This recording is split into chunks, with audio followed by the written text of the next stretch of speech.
1200여 년 전 교황직에 놀라운 사건이 있었습니다. 바로 여성이 최초로 교황으로 즉위했다는 것입니다. 교황 요한나로 알려진 그녀는 8세기경 남장을 하고 교황 레오 4세와 베네딕토 3세 사이에 재위하였으며 행차 도중 출산하여 여성임이 알려졌다고 전해집니다.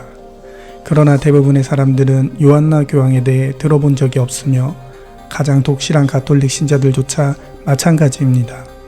뿐만 아니라 대부분의 학자들은 수세기 동안 그녀의 이야기를 허구로 치부했습니다. 하지만 솔직히 말해서 이러한 폄하는 은폐 공작처럼 보입니다. 이 은폐의 기원은 중세시대로 거슬러 올라가는데 당시 교회는 요한나 교황이라는 불편한 전설을 안개 속으로 감추고 싶어 했습니다. 그렇다면 과연 진실은 무엇일까요? 요한나 교황이라는 인물이 정말 존재했을까요?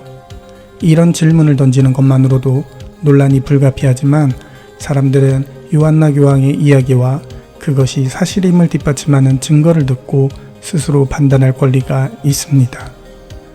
교황직의 기원은 전통적으로 예수의 첫 제자 중 한 명인 성 베드로에게서부터 시작되었습니다.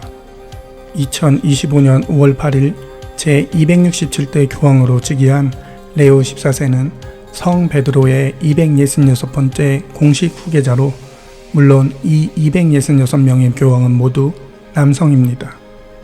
교황 요한나에 대한 최초의 기록은 13세기에 쓴 메츠 연대기에서 찾을 수 있습니다. 이 연대기의 저자인 장드마이에 따르면 로마 주교 명단에 이름이 기록되지 않은 한 명의 교황이 있었는데 그 이유는 그녀가 남장을 한 여성이었기 때문이라고 합니다. 이 연대기 작가는 이 여성의 인품과 재능 덕분에 그녀가 성 베드로의 자리에 오를 수 있었다고 덧붙였습니다. 또한 드마이는 이름이 밝혀지지 않은 이 교황의 무덤에 라틴어 문구가 새겨져 있다고 기록했는데 이를 직역하면 오 아버지 중의 아버지 베드로여, 여성교황의 출산을 배반하소서 라는 뜻입니다. 변장한 여성교황의 이야기는 에르푸르트의 익명의 프란치스코의 수도사가 쓴 크로니카 마이너와 도미니코의 종교재판관이자 설교자인 에티엔드 부르봉에 의해 다시 쓰였습니다. 크로니카 마이너에 나오는 여성교황의 이야기는 드마이의 이야기와 유사하지만 에티엔드 부르봉의 버전에는 그녀의 죽음에 대한 자세한 내용이 포함되어 있습니다. 저자는 교황이 공개적으로 출산하여 자신의 성별이 드러났고 이후 말디에 끌려 반리그를 달린 후 사기죄로 돌에 맞아 죽었다고 기록합니다. 그러나 여성교황의 이야기 중 가장 잘 알려지고 영향력 있는 버전은 또 다른 도미니코의 수도사인 마르티누스 폴로누스가 쓴 교황과 황제 연대기입니다. 로마 교계와의 관계에서 얻은 명성과 신뢰성 덕분에 마르티누스의 작품은 널리 유포되었고 같은 주제를 다룬 이전 작가들의 기록을 압도했습니다. 이전 기록들과 달리 마르티누스는 여성교황의 삶에 대한 생생한 설명을 제공합니다. 사실 요한나라는 이름이 이 인물과 관련하여 기록상 처음 등장하는 것은 바로 이 부분입니다.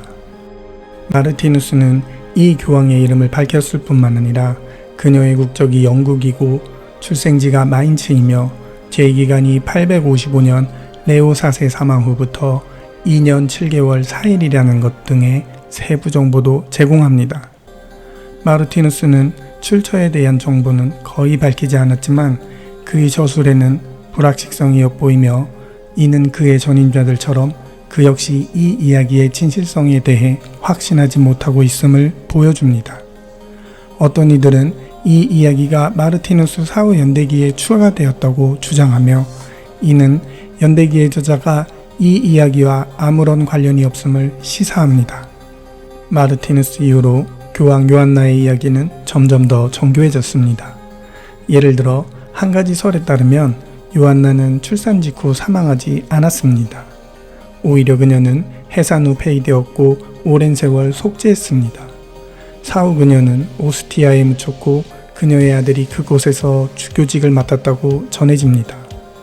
주요 문헌 자료 자체에서 교황 요한나 이야기에 대한 의문이 어느 정도 제기되고 있기 때문에 이 이야기가 도시전설에 불과할 가능성도 있습니다. 그러나 다른 이들은 예술과 건축에 이 여성 교황의 존재에 대한 힌트가 있다고 믿습니다. 예를 들어 바티칸 시국의 성 베드로 대성당에 있는 베르니니 발달칸 기둥에는 상고를 겪는 여성의 얼굴 표정을 보여주는 조각상 7개가 있습니다. 8번째 조각상은 아이의 조각상입니다. 어떤 이들은 이 조각상을 교황 요한나가 출산하는 장면으로 해석하기도 합니다. 하지만 이러한 문헌과 조각상들로는 교황 요한나가 실제했음을 증명하기가 매우 어렵습니다. 호주 플린더스 대학교 연구진이 2018년에 실시한 연구에 따르면 서기 850년대의 동전에는 실제 여성 교황이 존재했음을 보여주는 증거가 있다고 합니다. 연구진이 조사한 당시 프랑크 왕국 동전에는 황제와 교황의 조상이 새겨져 있었으며 연구진은 이 동전의 실제 역사적 인물만 표현되었다고 주장합니다. 교황 요한나 이야기와 관련이 있다고 알려진 이 동전들은 1850년대 중반에 제작되었으며 중세 서사에서 여성 교황의 이름인 요하네스 앵글리쿠스라는 이름이 새겨져 있습니다. 또한 동전에는 여성 교황의 서명을 기반으로 한 것으로 추정되는 독특한 모노그램이 있습니다. 에드 월런은 공식 교황 명단에 공백이 있는 상황에서 850년대 동전의 연대를 보면 여성 교황이 존재했음을 증명하는 것으로 보인다. 이는 교황 요한나의 이름이 공식 문서에서 삭제되었다는 주장에 신빙성을 부여한다 라고 기술했습니다. 교황 요한나의 전설은 수세기 동안 이어져 왔습니다. 여성 교황으로 추정되는 그녀는 수많은 예술, 문학, 연극에 묘사되어 왔습니다. 최근 동전 연구가 사실로 입증된다면 여성 교황 요한나의 이야기는 허구와 사실의 결합으로 이어질 수 있습니다. 또한 이는 혁명적인 사건으로 세계 최대 기독교파인 가톨릭 교회의 미래 발전에 중대한 영향을 미칠 수 있습니다. 왜냐하면 현재 가톨릭 교회는 여성에게 사제를 서품하지 않고 있기 때문입니다. 하지만 여성 교황이 실제로 존재했다는 것이 증명된다면 여성의 사제 서임을 요구하는 사람들의 주장에 힘을 실어줄 수 있습니다. 2025년 1월 6일 프란치스코 교황이 주요 바티칸 사무실의 장관으로 여성인 이탈리아 수녀 시모나 브람빌라를 임명했던 것처럼 여성에게 사제 서임을 하는 날이 올 수도 있습니다. 남장을 하고 교황으로 즉위하였다가 출산으로 인해 여성임이 밝혀져 폐위되었다는 최초의 여성 교황 요한나.